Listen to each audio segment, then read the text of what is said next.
There are a bunch of old people in our nation's capital that just kind of outright refuse to hang them up and retire. And I think they're doing irreparable harm to this country. You know them as the Washington Commanders. We're going to dissect exactly what's gone wrong in D.C. this season on today's show. And while we're at it, we're also going to talk about the Bills putting KC into a trash can. Well, maybe that's a little bit harsh, but it sure felt like it watching that game live. We'll talk about the Panthers having their most significant win in quite some time, in my opinion. And, of course, we'll talk about McCarthyism spreading through Detroit. J.J. McCarthy is back, and he played pretty darn well. Loaded show today. EJ, my friend, thank you for being here with me once again. Neil, roll the intro.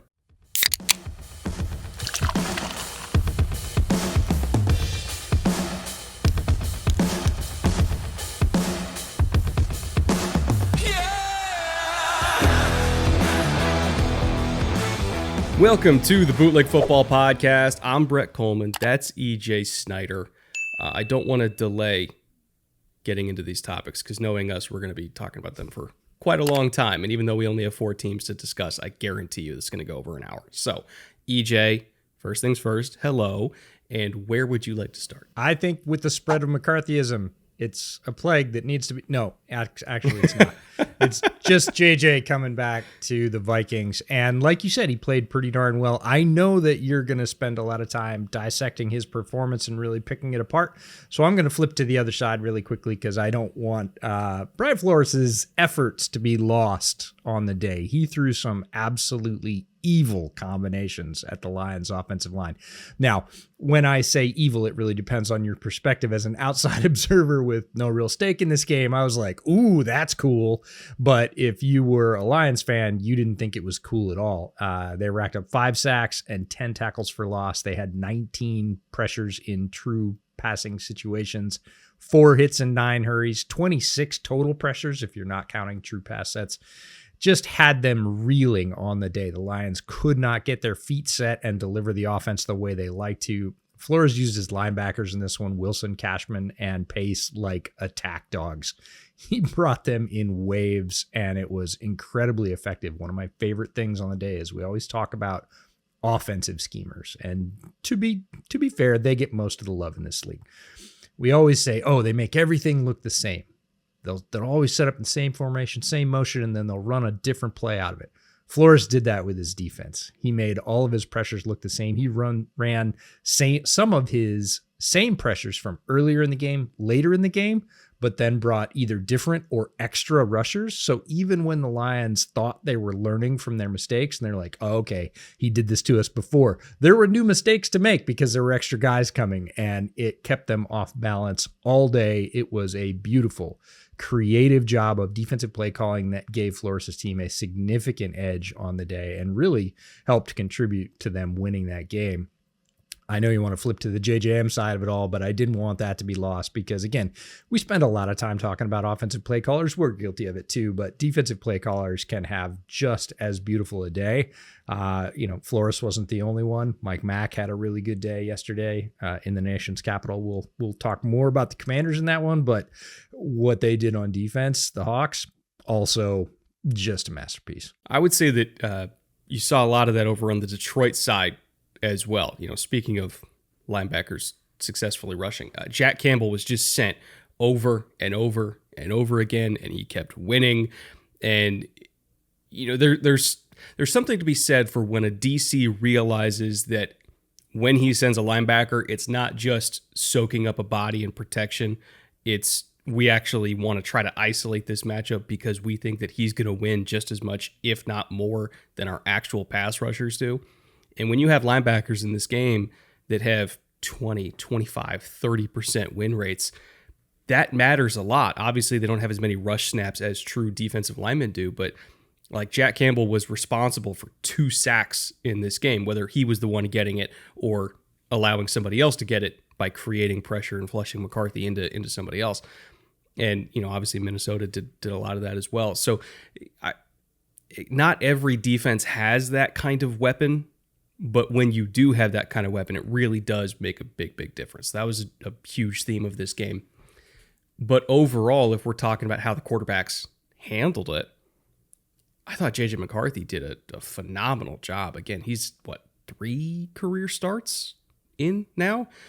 And to see the growth from the last time we saw him to now in terms of navigating pressure, constantly running for his life. He did take a few sacks that was really just about him not keeping his feet under him and kind of tripping over air, but it's not like he was late to identify stuff. He just, again, needs to stop tripping over air. But like, I thought he saw the field well.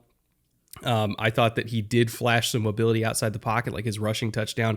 Anzalone had him lined up, and then he just kind of turned on the jets, went outside, and was like, oh yeah, I'm a better athlete than you. But more importantly, he stayed on time a lot better than we've seen so far in his young career. And, you know, to look at where he was 2 starts ago, 1 start ago, to looking at what he was doing in this game, where I never felt like he was just late on stuff.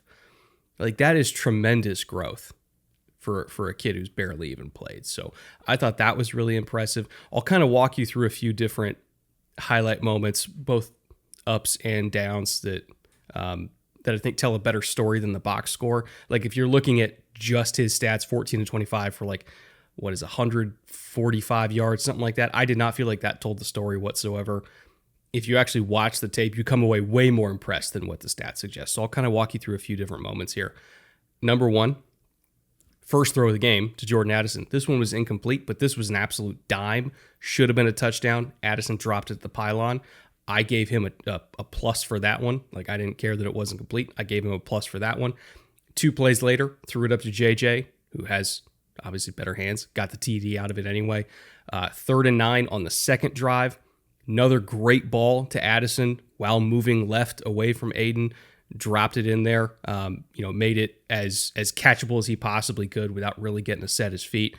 Love that throw, especially deep down the field. Later in the second quarter, 2nd and 15, 8:27 left in the second quarter. If you guys have access to tape, I really want you to go back and watch this play. I don't even know how to really describe it. It's like sort of a screen. It's like sort of a swing screen. Kind of like they were in pony personnel. They fake power one way. Aaron Jones runs behind him and swings out to the flat the other way. They get the tight end out in front of him, and a huge gain down the sideline. Not a super difficult throw as far as distance or hitting a tight window, but this is something that you've preached a lot. If you can hit a running back out of the backfield in stride in the screen game, you don't make him slow up. You give him an angle that he can just run to and keep going. That is what produces monster yak. And this was a perfect ball in the screen game. I gave him a plus for that one as well, even though the depth of target was 2 yards on it. It was a great throw. Couple plays later, 7-18, 1st and 10, second quarter. Huge blaze out to Justin Jefferson, far hash, just fucking ripped it. And I was like, okay, now we're cooking. These are 4+ throws in the first 2 quarters. We're only halfway through the second quarter. Coming out of the 2-minute drill, second and 13, he missed JJ high, kind of moving away from pressure. Got to hit that one, so I gave him a minus for that. And then a few plays later was the interception, which a lot of people gave him a minus for. I actually didn't. It was a little bit behind Addison, but it was catchable. Should have been a first down in the 2-minute drill. DB just took it away from him, so I just kind of gave him a neutral there. I didn't agree that it was a turnover-worthy play. Not a great ball, but not a horrible ball. Should have been caught. Moving into the second half now. Third quarter, 11-24. Again, these are just kind of my notes that I'm reading off here so you guys know that I watched the tape. Third quarter, 11-24, 1st and 10. This is what I really wanted to see. Hard play action fake from under center, power play pass protection. And if you're looking at the actual details of the design, using a puller to mask the ball fake, I thought was a wonderful little detail from KOC. Use motion to pull the linebackers left, use the puller to kind of hide the ball fake. And it just kind of opened up a window there. So love the design from KOC. And JJ's job on this kind of fake is not to, flip his eyes and be like, oh, it's cover 3 or, oh, it's quarters. That means I need to look here. You're just reading space on these kind of plays. And so the decisiveness to get to the top of his drop, see the window, and just fire it immediately, no hesitation whatsoever. That was another plus throw for me. And then finally, my last, this wasn't even a plus, this was a plus. 3rd and 5, 141 left in the game. Like, this is the ball game here. They called switch verts. Like, they were telling him, like, hey, we need a big time throw from you here. Switch verts, 3rd and 5. Absolutely nails it, no pun intended, to Naylor, and ices the game right then and there. Detroit, potentially, if they got a stop there, they could have got the ball back, went right back down the field, maybe stole it from him. But they called upon JJ to win that game with his arm. Again, we're talking 4 or 5 big-time throws in this game that I thought – I was actually surprised when I look at the stat line, because I did all these notes and then looked at the box score and I was like, he only had 145 yards or whatever it was. Like, I was like, it didn't feel like that because I saw so many plus throws on tape. So this is like the ultimate box score lying to you type of game. I thought he played awesome. Again, there's a couple balls he missed here and there, but overall, way more pluses than minuses. And I don't really hold the pick against him that much. I thought he played great. Yeah, given the situation, given that we're talking about somebody's 3rd start in the NFL, he played very, very well. And we're going to talk about another game later with Bryce Young and the same sort of a thing, and very underwhelming stat line. But if you go back and pick it apart throw by throw, there's some very good throws in there. And the one in the 4th quarter to nail it down, I actually put out a message on Blue Sky about that one that said, like, that is a big boy throw. We are handing you the ball game on the line. You know it. They know it. Everybody in the stadium knows it. You have to hit this throw. And he absolutely drilled it. And it was like, okay, 3rd game in, that's what you're getting, along with all the other things to build up to that. They can't be upset right now in Minnesota, because there's been a lot of shifting sands about the JJ McCarthy situation. Came in, first game against Chicago, I think, was misrepresented. Again, got the win, and everybody said, oh, he played great. He didn't. He played like absolute trash for 3.5 quarters. Came back and won the game, but he really, for his first game in the NFL, played very, very poorly. Next game, not so bad. Then he gets knocked out with injury, and then there's, are they hiding him? Are they waiting? Are they scared? Like, there's been a lot of bubble around this. And for him to come back against one of the toughest opponents, certainly in the conference and in the division, beat them, I would say, handily. Again, Detroit was close at the end of the game, but you're talking about essentially a rookie starter coming in and taking a game from the Lions.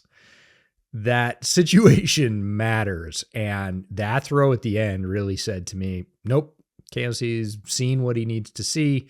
He is unapologetic about putting the ball in his hands and saying, look, we're not going to run this and play defense or anything else. Go win us the ball game. Make the throw. And he did. And that's huge for the Vikings. Just looking at the difference between JJ and Carson Wentz in terms of staying on time, right? And not taking, well, he did take a couple bad sacks, but again, it wasn't because he saw stuff late. It's just I don't understand how he was so uncoordinated when trying to run away from pressure while also, having some really good rushing highlights in this game. He needs to keep his feet under him. So he didn't take the same kind of sacks that Wentz did because it wasn't about him not seeing the field. And so to me, like, that's a more correctable issue. Whereas with Carson, I'm like, dude, throw the ball. Like, these plays are designed to hit at a certain rhythm. Stay on that rhythm. And all that to say, you can't watch JJ stay on time and stay in rhythm here and then also think that they were soft benching him. Like, I refuse to believe that they saw what Carson Wentz was doing and was like, oh yeah, that's better than what we have in JJ. Like, he really was injured. If we're looking at, timetables of return for high ankle sprains, he's still hurt. Like, those don't just go away in 6 weeks. It's more so, are you playable in 6 weeks? It took that long to get him playable. They really didn't want to rush it because he's a young quarterback. They already lost him 1 year to injury. Didn't want to risk this being even worse. So they played it as safe as they possibly could. They were acknowledging, like, yeah, we're probably not going to get the 1 seed this year, but if we keep JJ healthy and he comes back in the best possible condition, we can still make the playoffs and we could still win some games here. And they were right. Like, first game back, beat the Lions, still in prime position to make the playoffs. Like, they're going to be fine. But the soft benching narrative, I didn't agree with whatsoever, because it's like, you could just watch Carson Wentz play and be like, oh yeah, they're not they're not happy about this. Like, they're not actively wishing for this to continue. They did it because they had to, especially because, like, Carson, he was half a corpse by his last game there. He had no shoulder left. Like, his season's done for a reason. They did it because they had to, not because they wanted to. So, soft benching, no, it was just unfortunate. And you've got an issue, we're going to talk about it when we close up the show today with Commanders, where when you get your young quarterback injured, and this is the third injury of the season for Jaden Daniels. He's already had two before this. Now he's got the third with an elbow. It really does impede their progress. As good as Jaden Daniels was last year, as transcendent as he was at the end of the year, he's not going to play anymore until maybe week 15. And if the Commanders are still in it at week 15, good for them. It's possible Mariota's played okay, but all of those games are now going by with Jaden Daniels on the sideline. And if that had been the case for the Vikings, if McCarthy had come back a game early when he still wasn't as mobile as he needed to be, taken another hit, taken another injury, out for another 4 to 6 games, you're really losing the bulk of his second season after losing all of his first season. And you kind of have to look at that in context or in concert and go, okay, out of the first 2 years, we got 6 or 8 games out of this guy. Do we really know any more than we did when he was a rookie? And you know a little bit more, but again, exercising a little extra bit of caution to make sure they can get him back when he's healthy, have all of his athletic gifts, or as close, as you said, as you can get to that while still being dinged up, because everybody in the NFL is dinged up at this point, and go win some games and, you know, see what they can do within the division. Also, I do want to note, so the Vikings are 4-4 right now. They got 4 wins. Every other NFC North team has 5. They're still in it for the division. They just have to keep winning games like this one and you know, ripping them off from Detroit and Green Bay and Chicago. So they're fine. They made the right decision. Everybody was panicking for no reason, as we tend to do in the first month of the season every single year. Before we hit our next topic, we do have a huge announcement. We're doing a season-long contest. We teased it last week. We're ready to finally announce it now. It starts in week 11, and it runs through the Super Bowl. It's partnering with our friends over at Underdog. You know them. You love them. They've supported the show forever. And it's a weekly as well as season-long pick'em contest. We have weekly prizes as well as a season-long prize for the top 10 finishers in this contest. Weekly winners get $500 in bonus credit over on Underdog, as well as a bootleg mini helmet and a bootleg shirt. If you finish top 10 for the entire season, the top 3 people get full-size bootleg helmets, as well as it's a $3,000 in Underdog credit for the top prize, $1,750 for second place, $1,000 in Underdog credit for third place, and then it kind of tiers down. We'll throw all that on screen right now. But the grand prize winner, beyond the full-size helmet, beyond the t-shirt, also gets a bottle sent to you by me and EJ of a side project that we've also been working on. We got our first bootleg barrel pick with our friends over at Woodinville Whiskey Company.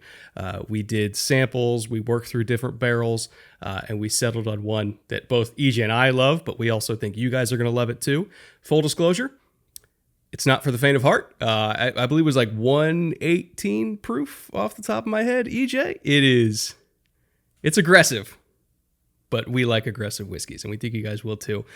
So you get, I think there's only going to be like 100 total bottles from this barrel pick. We're going to send you one ourselves. So that goes to the grand prize winner, in addition to the full-size helmet and the shirt and the weekly winners that get $500 in Underdog credit every week and the mini helmets. Like there's a lot of people that are going to be winning here. As long as you enter 10 picks in any given week, not 10 entries, 10 picks, which could be, 4 or 5 picks in one entry. So it could just be like 2 entries. It doesn't matter how much you spend on these, by the way. Like, it's just make 10 picks, like normal, higher, lower, fair, balanced picks, not token picks, not specials or anything like that, just normal, higher, lower picks. If you do 10 of those, you're eligible for the weekly contest. And because there's 12 weeks of this thing, if you end up with 100 120 total picks between week 11 and the Super Bowl. You get eligible for the season-long contest as well. So play every week, or play 1 week, take a couple weeks off, play another week, however you guys happen to do it. As long as you get to 120 individual player picks by the Super Bowl, you're eligible for that. And of course, you're eligible as we go every single week. You can find that at the link in the description, as well as in the pinned comment. There's a Google form where you go into that Google form, you put in your username and your email on Underdog. Underdog will track it on their end. We'll have kind of weekly standings, as well as you can kind of see where you're at relative to everybody else. But it's a weekly contest and a season-long contest. Lots of prizes available. And for everybody that's already playing with us on Underdog every single week, we think you guys are going to enjoy this. We're really excited about it because of not only the support that Underdog's given for the show, but your chance to get both bootleg merch and things that you just can't get anywhere else. The mini helmets are not for sale. They never have been. We have only provided those to folks that have helped us out in some way, whether it was a venue that we went to, or somebody that's done us a great favor, like Duke Manyweather has one because he invited us to OLM. These are special items that you can't get anywhere else. So we're excited about that. We are thrilled that Underdog stepped up and is providing a massive amount of Underdog credit for the entire contest. It's going to be a lot of fun, and you're going to get to see how you do against Brett, which, look, if you need an ego boost. Dude, I'm going to get fucking slaughtered. That's the kicker. So it's going to be a lot of fun. We're going to have weekly leaderboards. And of course, the grand prize after the Super Bowl will be a lot of fun. And if you're new to Underdog, by the way, if you do use promo code BOOTLEG, even if you just play $5, you get $100 in credit on Underdog as well. Again, promo code BOOTLEG. So thank you to Underdog for helping us put this on. Thank you to Woodinville for crafting this entire barrel of whiskey for us. We do appreciate all of our partners here. Couldn't make the show without you guys. All right, next topic, EJ. The Bills defense showed up in a big way against Kansas City. There was a lot of different directions I kind of wanted to go with this. I'm trying not to be too reactionary about it, because how many times have we seen Buffalo beat Kansas City in the regular season, and then Kansas City comes right back in the playoffs and pays them back. So I'm not trying to overreact to it. But at the same time, this felt a little bit different, right? This almost felt like Buffalo finally figured out their formula against Kansas City. And it's a formula that if they just copy and paste this with no changes and they use it again in January, I think they got a decent shot at doing that again. Yeah, they're going to need to do that. And again, the Achilles heel of the Bills defense, if you follow Bootleg, you understand that the Bills have not been able to stop their run for years. So on the season, the Bills' run defense is allowing 5.4 yards per rush. That is 31st in the league. We've said it. You've heard it. We've asked for them to draft people to stop it. They've tried. Hasn't worked. However, yesterday against the Chiefs, they dropped that almost 1.5 yards to 4.1 yards per attempt. Now, that's significant, A, because it's the Bills, and B, because if you're able to stop the Chiefs' running game, which is not dominant, hasn't been for years now, but if you stop it completely, they've always had an out, and that out is Pat takes over and bails them out. And he's done it time after time after time, reliably to different targets. That's the blueprint. That's the plan for KC. Well, they bottled up the run game, which they haven't been able to do many times. And once they did that, they pivoted to Pat. And Pat, in the last several meetings versus Buffalo, has gotten those sort of late in the down, need to have it chunk plays against the Buffalo safeties. And he tried it yesterday. Over and over again. And almost every time he wanted a clutch chunk gain down the middle, one Cole Bishop was there to turn him away time after time. Bishop was in coverage 41 times yesterday. He was targeted 7 times. In those 7 times, he had 4 pass breakups. Targeted 7 times, broke up 4 of them. Only allowed 2 completions for 18 yards total. That's 19.5 snaps per reception. One of my favorite stats. NFL passer rating allowed of 39.6 if you're just talking about targets that went Cole Bishop's way. So the Chiefs are left without the ability to run, and their safety valve's not working. Pat is not able to pick up those just back-breaking chunks that he gets week after week. Mahomes' pass rating on the day was 57.2, second worst passing day of his career. He only had one day worse ever. And largely it was because of Cole Bishop. I know you're going to talk about the corners and the secondary working together. Obviously, football's a team game. Had to have some rush, had to have some consistency throughout the secondary. But the difference in the secondary for Buffalo, if we're talking about what was different between yesterday, which was a decisive win, versus the previous efforts, which for the most part have been losses, they have not been able to shut the door. And Pat and KC have been able to extend those drives just enough. And look, whenever Pat and Josh are playing, it always feels like it's going to come down to the last possession. But what's kept KC in position to do that is these times when they can just make it happen out of thin air. And yesterday, Cole Bishop said, nope. And that was the difference. I would say Buffalo overall is kind of a wonky matchup for Kansas City, because the thing that I still don't think they're very good at, which is stopping the run. No. That isn't something that Kansas City does, right? Like, they were 20th in early down run rate this week, which if there's any defense you should be upping your early down run percentage against, it's Buffalo. And 20th is about what they always are. Like, they didn't really press that button that much, even though they had a 53% success rate on those early down runs, which was fifth best in the NFL this week. They just didn't do it that much. And so I'm like, okay, well, if you're not going to run against Buffalo, you're just not going to run ever. And I get it. Like, they don't like their running back room that much unless they're in short yardage, in which case Kareem Hunt is a demigod. But for every other early down situation, they don't like their running back room, so they're not using it. But I'm like, I don't know, man. It's functional against this team. We should at least try it. So I was disappointed that Kansas City was trying to do the normal Kansas City stuff, right? And Cole Bishop talked about this in his post-game presser. It's like he saw a lot of the stuff that they were throwing at him on film, so he got on top of it really quickly because he knew exactly what was coming. Like he pointed out, like, yeah, there were a couple of plays we saw against the Chargers that they ran against me, and I was right there. And so it's the lack of having a second punch by Kansas City right now is a little bit concerning, because Buffalo is one of the teams that has seen them so often that they're used to it and they know how to play against this style.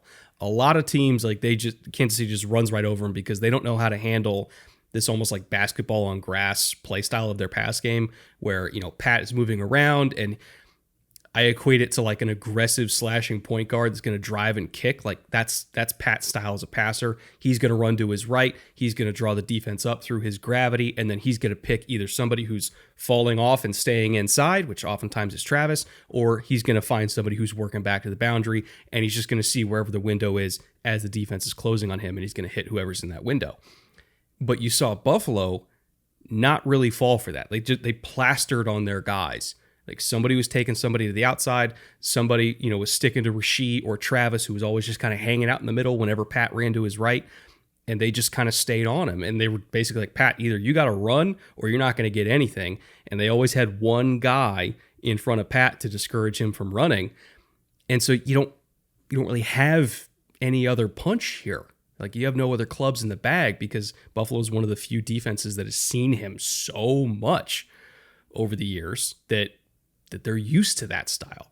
So we saw Buffalo play a lot more man coverage on second down specifically to encourage that kind of plaster style.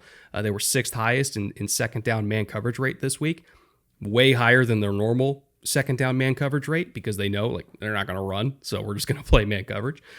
And then at the same time, again, you got Cole Bishop just seeing all the same concepts in this game that they consistently run against every other team, and he wasn't surprised once, right? So it's kind of a combination of everything. It's the lack of them running against a bad run defense. It's the lack of pass protection. Like, Buffalo's edge rushers had a 60% pressure rate this week, which is absurd. Like, Joey Bosa was unblockable. Rousseau made plays. Solomon made plays. So they couldn't block him. You know, they couldn't uncover from Buffalo in the second phase of the play when Pat was running around.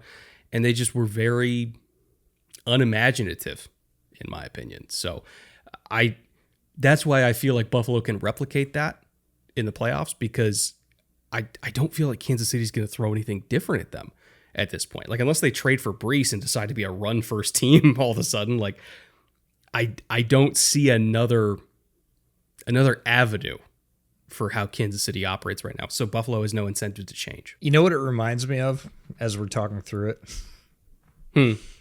KC's approach currently reminds me of the Bills' approach when Ken Dorsey was the OC. Yeah. Right? He would throw. We're going to do this no matter what.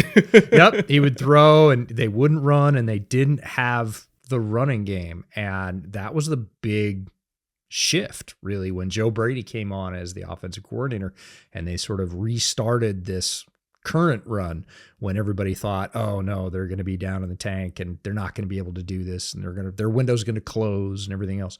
Brady comes on and says, no, we're going to run at a league high rate. We're going to be more run heavy than almost any team in the league, and we're going to prioritize our style of, you've described it as a bar fight blocking. We're going to run James Cook.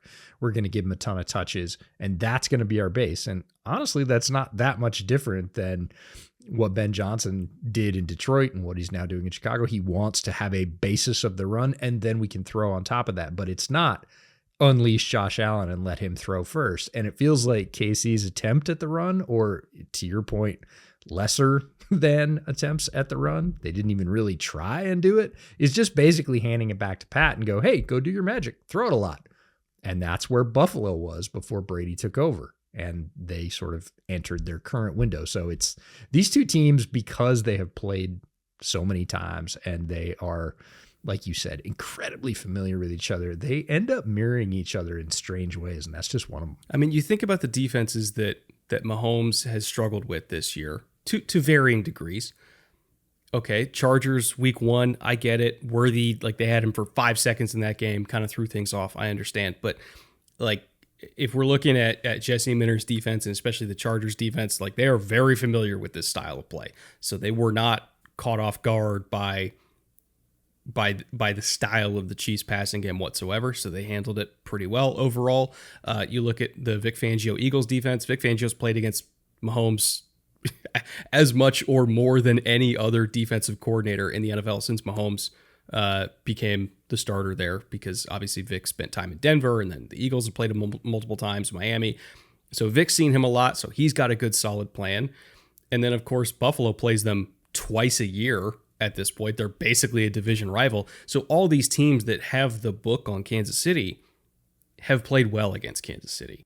And I feel like Andy's got to do some soul searching here, because as I talked about over on my channel earlier this week, it's one thing to run a pass heavy, distribute the ball, quick game, use your quarterback's mobility, like hit really tight window throws, have a lower possession count, just absolutely smother people with efficiency in high leverage situations like third down in the red zone. Like, when everything is running through your quarterback and you have to rely on him being Patrick Mahomes to make all of it work because you don't have another club in the bag. When it works great, it works great. But we saw early on in the season when he was missing throws and the whole operation fell apart because they didn't have anything else to lean on. In this game, he had 6 off-target incompletions, his second most in a single game in the entire year. And again, operation fell apart. So he can either be the force multiplier or he can be the bottleneck. And so far this season, there's been 4 different games where he's been the bottleneck. And that, to me, is a little bit concerning, because I now don't know what version of Kansas City we're going to get from week to week. If Mahomes is on one, they're probably going to score on 50-60% of the drives, which is really, really good. If Mahomes is even slightly off, they are kind of screwed, it's a weird thing to say about a Kansas City offense, but they don't have anything else. Yeah, and they had some offensive line guys go out. They had a tackle go out. They had a guard go out for a little bit in this game. And again, just makes it all the shakier. And you can't say that's not going to happen. Yesterday was a terrible day for physical attrition in the NFL. Chiefs didn't lose anybody, I don't think, for the season, but a lot of teams did, and some teams lost multiple guys. We're just at that point in the season where it becomes a war of attrition. And if that was to happen to any of their offensive linemen, it just makes it that much harder to execute that style when playoff football comes down, when the weather gets bad, like all of those factors work against you. And if you can't just grind out some yards with the run game when you need to, I'm not saying as the priority in your offense or switching the entire operation, but they don't even really have that now. They've got a little bit of short yardage, as you mentioned, with Kareem Hunt. But if you want to base any functional part of their offense off the run game right now, they can't do it. And that's a problem. So are we going to see a move right before the trade deadline? Who knows? By the time this comes out, trade deadline will have passed. We'll already know the answer to that question. But without it, yeah, what are you going to do to pivot to insulate yourself as you align yourself down the stretch where Casey is always sort of the most comfortable? Feels like their footing isn't as strong as it has been in midseason. We always worry about them a little bit in the beginning of the season, but we say, hey, it's kind of like the NBA. Regular season doesn't matter. We know they're going to be there in December. We know they're going to be there in January. At this point, we are after Halloween now, and it doesn't feel like their footing's all that firm because, again, they could show up and be awesome or do what else they've done this year, and that hasn't been great. Before we get to our next game, it's time for Shot of the Week. This one was not close whatsoever. The people came out and voted in droves for Quinn Miners, arguably the offensive line highlight of the entire season so far, although there is one today that might compete for that title. Quinn Miners dispensing justice, getting not one, not two, I would say 2.5 for an RJ Harvey touchdown run. Absolutely gorgeous highlight. Again, if you want to see it, we have videos over on the Patreon for all of our nominees every single week. It's public. You don't have to be a patron to see it. Although we would love if you did sign up to be a patron and get access to the bonus show every single week. But it's a publicly available poll and a publicly available video. You can go watch the Quinn Miners winner last week. EJ, doctor's orders. I don't have a shot this week because he said if I take one while on these medications, bad things will happen. And I listen to medical professionals, so I don't have a shot. I just have I'm toasting with coffee this week. Hey, so I'll let you do the honors for both of us. No, I appreciate that. A, for your health, and B, if you'd told me, I would have taken up the slack here, but I only have one prepared. So a shot to Quinn Miners. I only have one. He got 2.5. You've got 0. It's all good. We celebrate great efforts here on Bootleg on Shot of the Week. And I'll do yours in spirit later. While EJ takes his shot, I want to set the stage. We have 6 nominees this week. It was a loaded week for Shot of the Week. Our first 2 are from the same game, arguably the same highlight, just flip sides of the coin. Jack Campbell taking Jordan Mason for a sleigh ride and then taking down, well, this was one of multiple sacks where J.J. McCarthy just kind of tripped over himself. But you could just say Jack Campbell sacked J.J. McCarthy with his own running back's body. He was a dominant pass rusher in this game. And then nominee number 2, Ivan Pace, doing the same thing, blowing up Jahmyr Gibbs, returning the favor on the other end. Again, just if you have access to all 22, go watch that game. These linebackers were on a completely different level in that game. Nominee number 3, another offensive line highlight. Darnell Wright taking Shamar Stewart's soul in the run game. There was actually about 3 different Darnell Wright highlights we could have nominated this week. We decided to keep it to just one. He has been having a first-team All-Pro caliber season at right tackle, and this game was a hell of a highlight reel in and of itself. Nominee number 4, Cole Bishop, with an absolutely monstrous shot to Travis Kelce's midsection in the end zone. He did come back, by the way, so it was still eligible to be nominated, but it took Travis a couple minutes to gather himself after that one. Nominee number 5, Clelin Ferrell. This one was more funny than anything else because Jackson Dart, he hasn't quite learned self-preservation skills at this point in his career. And Clelin Ferrell kind of shot by him. And then for whatever reason, Dart didn't realize that he was still going to come back the other direction and got absolutely drilled from behind because he didn't get rid of the ball in time. Monster sack. Stayed in the game, but definitely didn't feel good. And then in nominee number 6, Cam Little's foot for an NFL record 68-yard field goal. I have no words at this point. The fact that it could have been good from like 71, 72, I think we're going to get a 70 plus this year. It might even be from Cam Little. Wouldn't be shocked, but these K-balls are just outrageous. We're seeing ranges extended by 5, 7, 10 yards in some cases.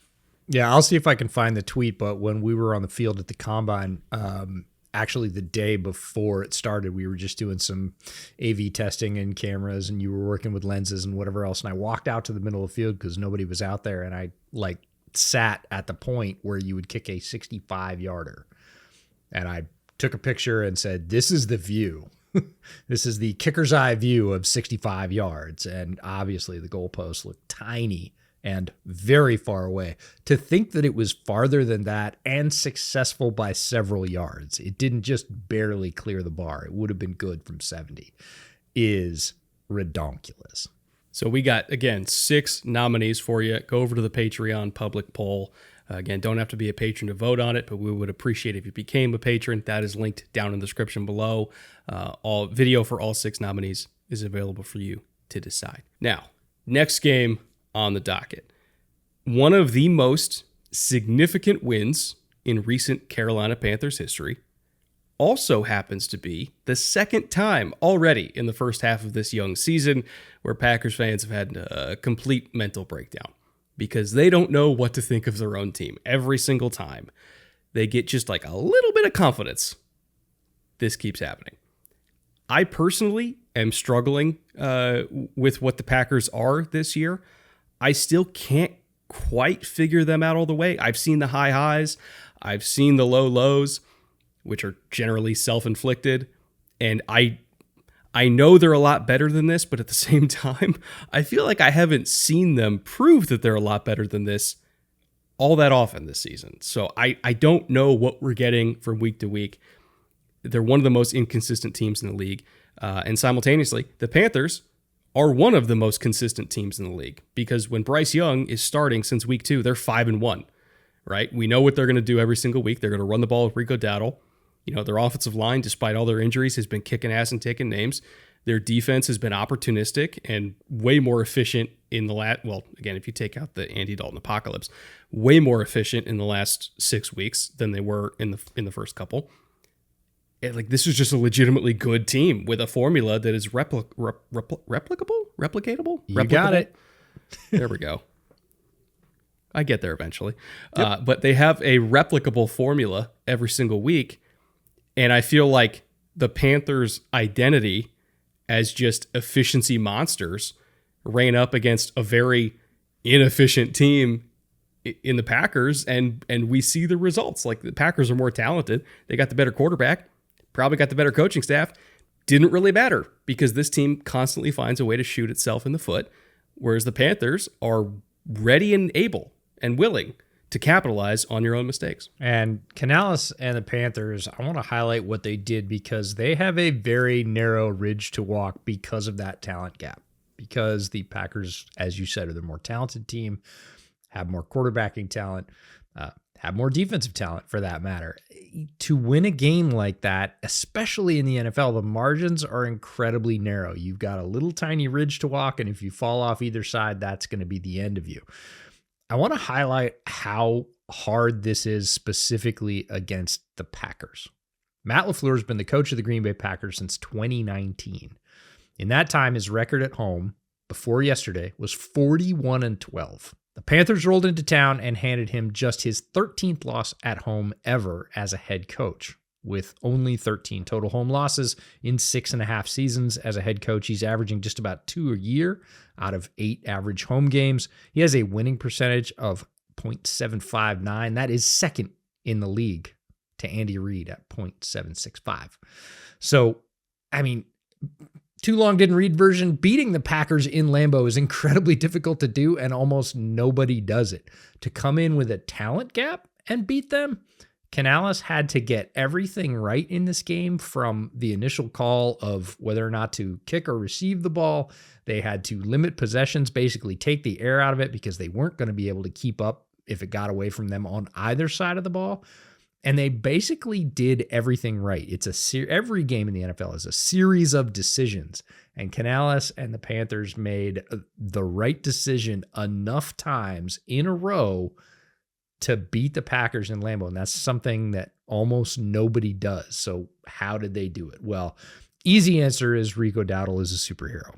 25 carries, 130 yards, 5.2 per, 2 touchdowns for the season. Now, remember, he didn't start off as the starter in Carolina. For the season, among all running backs, he's 3rd in yards, 2nd in yards after contact, 4th in runs of 10-plus yards, tied for 8th in yards per attempt at 5.6, and tied for 10th in missed tackles forced with 24. He has just continued to be the guy, and as I sort of hinted at about 3 weeks ago, hey, when Chuba Hubbard comes back, even though he just got a big extension, he's a captain and everybody loves him, I think Dave Canales is going to look him right in the face and go, you can help, but Rico's running the ball. And I don't think that Chuba probably has too much difficulty with that because he understands what Rico Dowdle is doing for the Panthers right now. And it is really, again, their core, their bedrock, their foundation on offense, their identity. The defense was also on point. 16 stops in this game. That's a lot. You can go a couple of weeks and not amass 16 stops as a defense. They did it against one of the better teams in the NFL. And overall, the defense did, this is the bend but don't break, but it's like bend with like 20 ends in it because they did just enough when combined with 2 Packer turnovers. So again, Packers shot themselves in the foot. You said it. It's usually self-inflicted wounds with them, but the Panthers didn't, right? The Panthers played just clean enough not to kill themselves. Packers got 0 first downs from penalties, so they didn't hand them anything. You're going to talk about drive length and how they made them earn everything and how it was long. The one time that they had a turnover that wasn't good, that's a Bryce interception, and it's on Bryce. On that particular throw, with a safety trailing, you can't miss inside. Like you can miss outside, you can miss out of bounds, you can do a lot of things, but you cannot miss that ball inside. That's on Bryce. It's just a place he can't throw it. Safety made a very good play on the ball coming over late. That's on Bryce. Like that's purely on Bryce. Other than that, the Panthers didn't die a death of 1,000 cuts, and we've seen so many teams in the NFL do it to themselves this year. Pre-snap penalties, procedure stuff, bad turnovers right down near the goal line.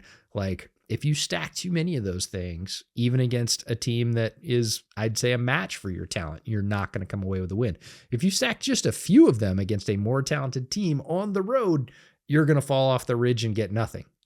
Canales and the Panthers managed to navigate that very thin trail and basically make every right decision. Reminds me of, the end of Endgame, right? Doctor Strange. One way to win this game, man. And it's each decision you have to make that choice.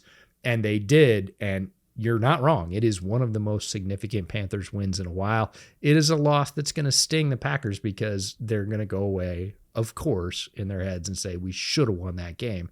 And they're not necessarily wrong. The key takeaway for me, speaking of takeaways, the Packers didn't punt the entire day. Like, people don't realize that. Okay, yeah, they scored 13 points. They didn't punt.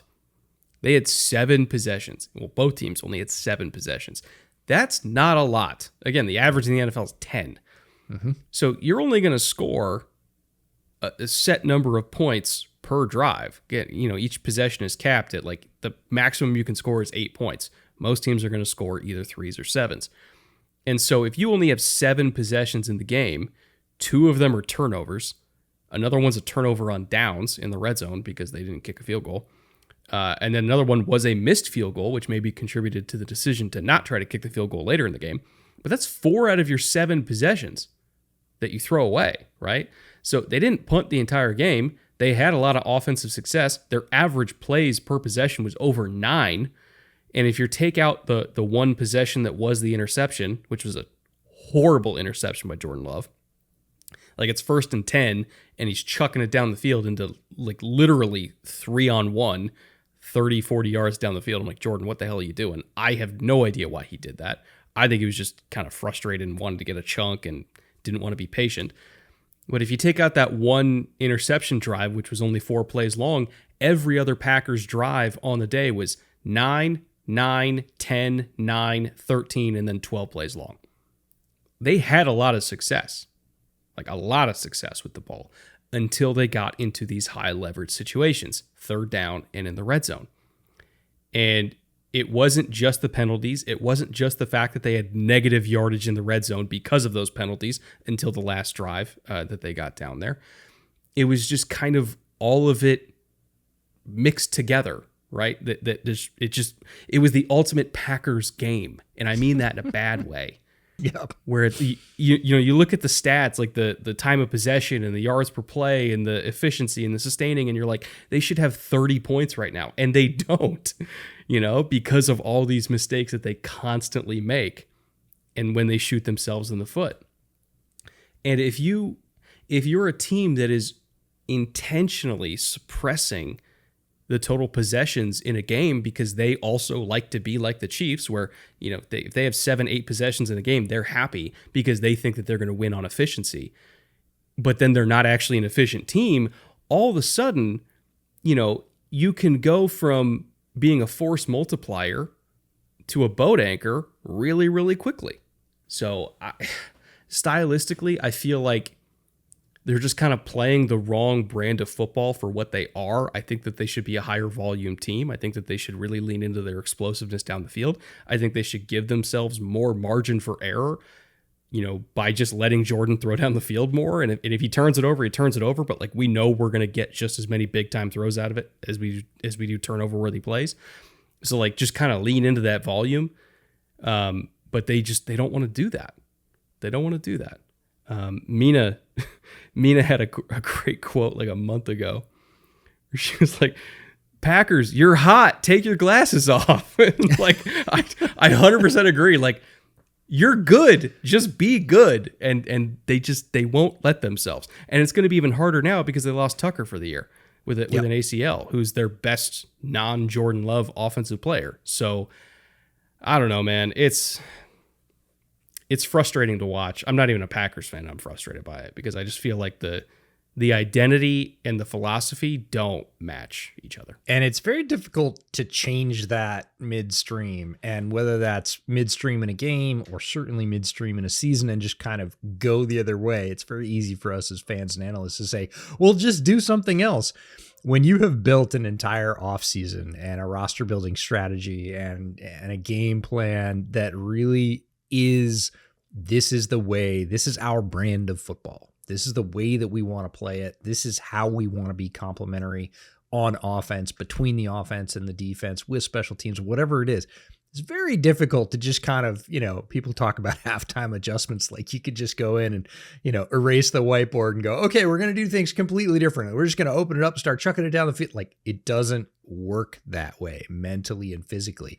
And the Packers have this misalignment that is keeping them from reaching their heights, but they are going to have to find a way midseason to shift, to open it up, to play a little bit faster on average, to get more plays per game, to get, a greater depth of target. And that's Christian Watson or bust right now because the rest of their receivers outside of Tucker Kraft can't do that. And they're going to need it. The sort of grind it out, burn clock, run, short, very short. We outlined this when we talked about the 20 completion streak. By the way, if you want to have a compare and contrast, take Jordan Love's 20 completion streak and Sam Darnold's 17 completion streak and compare them side by side. Those are two. Darnold was unconscious though. Dude, like he that was a human laser sight. It was ridiculous. But whereas we talked about it, I think it was 15 of the 20 throws Jordan Love made were 6 yards or less in that streak. There were only 6 throws that were longer than that. Almost all of Darnold's were longer than that. It's like the complete flip it on its head. So they're going to have to play more like that. They're going to have to push it down the field. They're going to have to look for bigger chunks, and it's going to be difficult to do because, again, when you've built it all one way and you I think Matt LaFleur has this idea that I want to see a few less of those YOLO plays like we saw on the interception from Jordan Love, whereas last year we said, hey man, he's just leaning into it. He knows he's going to get big payoff on the positive side. He knows he's going to get some big negative plays, but in balance, it's going to work out. They're going to get more points than they lose, potentially. I think he kind of said, well, if I just put a few less plays out there, again, we can win on efficiency. We can be of higher quality, not higher quantity. And it feels like if they want their quality to go up, they're going to need their quantity to go up.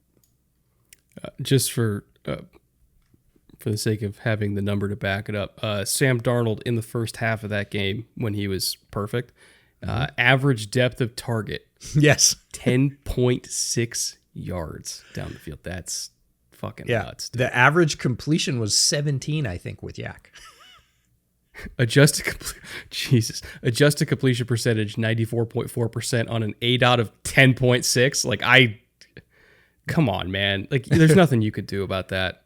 There's nothing you could do. He was dialed in. It was impressive to watch. And again, this is not us saying that Jordan Love can't do that. Obviously, he can.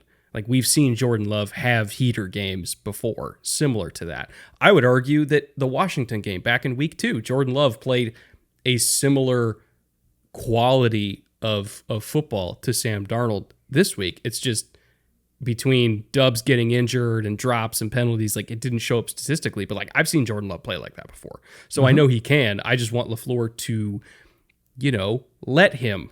Let him go. That would be nice. Let him go. Yeah. Before we get off this game, a couple Panthers topics, because I do want to talk a little bit more about the team that actually won the game. For starters, this Panthers coaching staff, for the merry-go-round that their offensive line has been this year, right? Losing a center and right guard in week 2. Cade Mays coming in for a time, playing well, especially in the Cowboys game, like absolutely eviscerating people. Their backup right guard, Chandler Zavala, went down. Then he was gone for a while. Then he came back and he played like 12 snaps. Then he went out again. So then you had Jake Curhan play left guard and right guard in this game. Like they were down to their 4th right guard at this point. And their backup center, and then they got their starting center back. And really the only constant on this interior offensive line has been Damian Lewis, who's been exceptional this year. He's been one of the best guards in football. But to have a rotating cast of characters next to Damian, in and around Damian this year, and they're still putting the hurt on people with the run game, like that is a credit to the Panthers coaching staff. Obviously a credit to the players as well for stepping up, this next man up philosophy. But I see so many teams, lesser teams, I should say, crumble under the weight of their offensive line injuries. Not so in Carolina. They've played excellent this year as a unit. Obviously, Rico Dowdle has played well too, but it wouldn't have been possible without this offensive line kind of, picking each other up through all these injuries and playing as well as they have. So credit to them. I want to shout them out as well. For sure. And if you remember 2 seasons ago when Canales took over and left from Tampa Bay to go to Carolina, in the summer preview series, we talked about how important it was that he was bringing along a coach for the offensive line and the work that coach had done in Tampa Bay and how important we thought that was going to be for a lot of players that we liked in Carolina who were there, but who had not played very well along the offensive line. And it is paying dividends for them right now. Yeah. Joe Gilbert specifically is the offensive line coach in Carolina. And I think we've seen many examples over the years, both positively and negatively, that offensive line coach is the most important assistant on the staff that isn't a coordinator level. You can even get away with kind of having a mid coordinator if your offensive line coach is great, because the offensive line coach is going to make the coordinator look better. But if you don't have an offensive line coach, you're screwed. Luckily, Panthers got a pretty darn good one. Last topic on the docket is the first one we brought up this week. The chaos in DC. There's been a lot of injuries. I want to acknowledge that, right? Specifically quarterback, receiver, now DB. Marshawn Lattimore's out for the year. Like it's a very, very banged up team. But I kind of don't think it matters, because this team is so underwhelming and so slow and not explosive and not cohesive. Every negative word I can think of right now, like they are so bad, it's the easiest way to say it, that I don't think it would make that big of a difference if they had Terry back and McCaffrey and if Marshawn was healthy. And even if Jaden was healthy, like perfectly healthy the entire year, I'm not sure how big of a difference it really would make, because this roster is so far away from being championship quality. And in the summer, we're always optimistic in summer. Well, not always. Listen to the AFC North episodes. We're super optimistic. But a lot of the times we're really optimistic in the summer series because we like to look at the positives that each team brings. And even me, trying to be as positive as I possibly could, my expectations and my goal for them for the season was win 10 games and just make an appearance in the division round. It wasn't go win the Super Bowl. It wasn't take the next step. I didn't think that was possible for them. So I thought ultimately there was probably going to be kind of a regression there. Even I didn't expect it to be this bad. Like, this is a bad football team. It's an old football team. It's a slow football team. They are not dynamic whatsoever. And Jaden Daniels, even if he was healthy, like clearly we've seen, even when Jaden has been on the field, he cannot save them. They're not good enough. This roster is really, really bad. It's really, well, not really bad, but really old, and just it's not equipped to handle the rigors of the NFC going up against Detroit and Philly. And I mean, insert NFC North team here. Like, they will get waxed in the playoffs if they even make it because they are not talented enough. And so I think ultimately, this segment should be dedicated to how we got here and how we fix it, because there's a lot of lessons to learn. Yeah, I'm going to talk about the how we got here and sort of wind it back. And this is one of the hardest things to do in the NFL, is read the room correctly. And specifically, as a decision maker in the NFL, one of the hardest things to do is to be truly divorced from the results and focus on the process. It's an almost impossible task because wins determine everything. And the Commanders made an error, and we're going to go back and pick it apart. When it happened, why it happened. In hindsight, the very best thing that happened to the Commanders, and we're talking about in years, last year's late season run, and Jaden having all the success, remarkable success in that run. If you're not familiar with that bit of football, go back to our summer preview series. We detailed how things turned mid-season for the Commanders, and they just went on a rocket ride. This is a team that hasn't been on a rocket ride in like 20 years. One of the most downtrodden franchises in the NFL. So that was easily the best thing that had happened to them. New ownership, new leadership, and suddenly they had more success than even they probably could have dreamed of. Unfortunately, the best thing was probably the worst thing too. So what happened? Washington misread the room and thought that an outlier, that amazing run up and into the playoffs and the championship game, was naturally kind of the way things were. And that's something we say on the show all the time, that progress was going to be linear. They were just going to start from that point and go from there. And they made decisions as if that outlier was just the way it was going to be, instead of what it actually was, as an outlier, and that natural regression would show up, because it always does. And they said, no, we don't think things are naturally going to regress to the mean. We think we're going to start here, and we just need a few more pieces. And they acted as such. If you don't build the right way during those regressions, all teams have them, even the great ones, you will collapse in the down years. You will not make it out, because the NFL is extremely rugged. As a result of misreading the room, they went in big on a very few, very veteran number of pieces that they thought would put them over the top. They locked up $70 million, which is 25% of the cap, in 4 guys. Laramie Tunsil, who's 31, Debo, who's 29, Von Miller, who's 36, and Javon Kinlaw, who's 28. Now, in a vacuum, there's nothing wrong with that, except for the base you thought you were adding those 4 players to was not actually what you thought it was. It was a bit of a mirage from the last season. It had a bunch of glitter and tinsel on it, and you thought, yeah, this is built for the long term, and it really wasn't. So those moves, along with the rest of the moves, made this the oldest average roster in the NFL by almost a full year. And I want to put that in perspective because there is a total of a 3-year spread from the oldest team in average age in the league in Washington, 28.1, to the youngest, Green Bay, 25.2. So 32 teams, the span of average age only goes 3 years.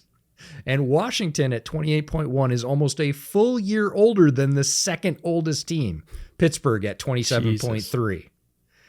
So literally 1/3 of the total span is the amount the number one team is older than the number two team. This is the oldest team by a mile in the NFL. So what broke? The injuries stacked up. Through week 6, the Commanders were the 6th most injured teams with 52 players appearing on injury reports. This kept Jaden Daniels out for multiple weeks with 2 different injuries before the one he received last night, and the top receiving weapons from getting any kind of cohesion, both throughout the preseason, which I had forgotten about, Debo with contract issues, and the regular season. Daniels, McLaurin, Debo, Eckler on IR, all missing time. So your core of offensive playmakers have very few downs together, period. That means you have very little chemistry. And then week 9 happened last night for us recording this. Jaden Daniels, dislocated elbow. He was lucky he didn't break it worse. There's a bone in the back of your elbow that could have been compressed and snapped. And if that was the case, he'd be done for the season. He avoided that. I don't want to call it lucky, but that means he could be back a little bit sooner with a brace. Marshawn Lattimore tore his ACL. McCaffrey broke his collarbone. They've lost Daniels, Eckler, McLaurin with a quad, McCaffrey with a collarbone, Lattimore with a knee. Now Noah Brown with a groin. Nobody's even said Noah Brown's name in 5 weeks. Like, most of the offense and some key pieces on defenses are gone. And you're left with, well, I'll let you talk about what you're left with, but overall, not a whole lot. It's not a super young team. You're not doing great. You have regressed to the mean, and I would say past. You've fallen sort of through the midline and are closer to the floor now than you were. It's a cruel world in the NFL, but literally, if we're talking about 4 football months ago, you're on top of the world, and now you might not even make the playoffs. And even if you do, now what? The situation isn't all bad because financially they do have a lot of room to maneuver out of this. It's the one benefit for the way that they built this roster is as quickly as they cobbled it together out of, card-carrying AARP members, they can get out of it just as quickly, right? Between all of their likely cuts and restructures and probably extensions, they're likely to end up somewhere in the ballpark of $130 million in available cap space in 2026. That's good. That means that they can quickly replenish this roster and try to do what the Patriots just did, where, get a couple high-price free agents, or at least one really high-price free agent who's an impact player and kind of be a new centerpiece of this defense. Like, it's, in theory, they could do that because they have the money. The problem is that is also a short-term solution. If you're looking at the average percentage of a starting lineup that is homegrown draft picks for Super Bowl winners since 2010. So top of the mountain, the best teams every year, their average percentage of their starting 22 that is homegrown draft picks is about 64%. The Commanders right now are sitting at 45%. So they already have a fairly high mercenary ratio as is, and now we're asking them to spend again to fill in these gaps that have been created by them, doing swings and misses with older players and free agents that just haven't worked out. And on top of that, they gave up their most important currency for making a free agency heavy approach work, and that's draft picks. Because if you're going to go out and you're going to spend on veterans that we think are pretty good, you need to have cheap draft picks to fill out the roster so that everything is balanced financially. And they gave up, to get Lattimore, Tunsil, and Debo, they gave up a 2, 2 3s, a 4, a 5, and a 7. Marshawn's probably going to get cut to save, $18.5 million, whatever it is. I think it's 18, 19 million, somewhere in there. He's probably going to get cut. They got 13 total games out of it. And by the way, the Saints, using those 2 picks, got Jonas Sanker and Quincy Riley. And Jonas Sanker specifically is going to be a really good piece for them. So 13 games of Marshawn Lattimore versus the next 4 years of Jonas Sanker. What would you rather have, right? The Tunsil trade worked out because there's just not a whole lot of Laramie Tunsils on planet Earth. That one's going to be fine. But like the Debo trade hasn't worked. The Lattimore trade hasn't worked. And now they're sitting here with a lot of holes on the roster, and they only have a first and a third in the draft next year for top 100 picks. And then their other picks are a 5th, a 2/6, and a 7th. So they gave up 6 picks for essentially, it's going to be one player left on the roster out of the guys that they traded for. They gave up 6 picks for it.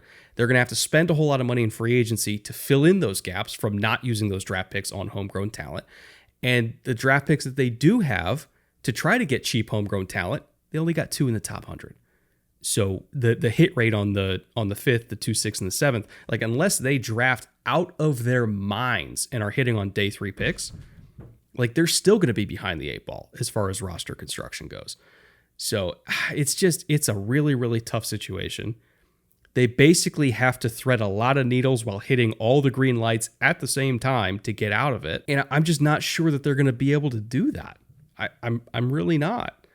So I think this team was kind of tricked by its own success. You know, they thought they were closer than they actually are. And, you know, I don't blame them for wanting to go for it because they had a rookie quarterback window. Like, I get it. But somebody in the room should have said, hey, guys, we need these picks.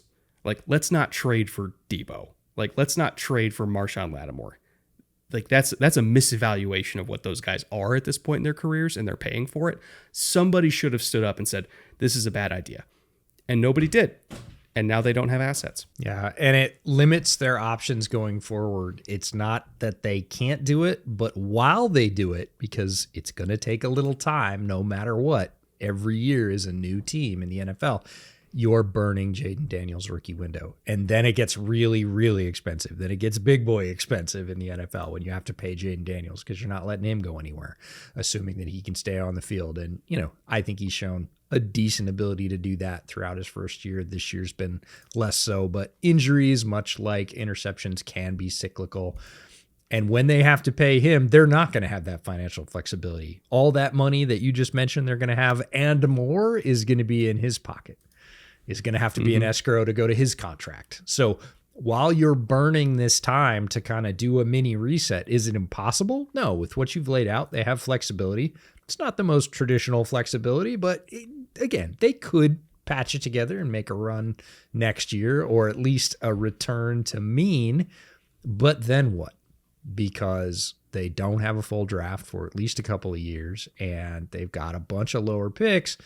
You got to hit on all those, and history says that you won't. With that, we've reached the end of our show. Remember, we have one more public show remaining this week, as well as another bonus private show over on the Patreon. So while you're voting for Shot of the Week, join the Patreon. You get access to a third show every single week. Want to thank all of our executive producers on the Patreon: Fitzy, Connor, Liam, Mike, Jack, Major, Owen, and Spencer. Once again, appreciate all you guys. And we will see the rest of you back here in a couple days. See you then.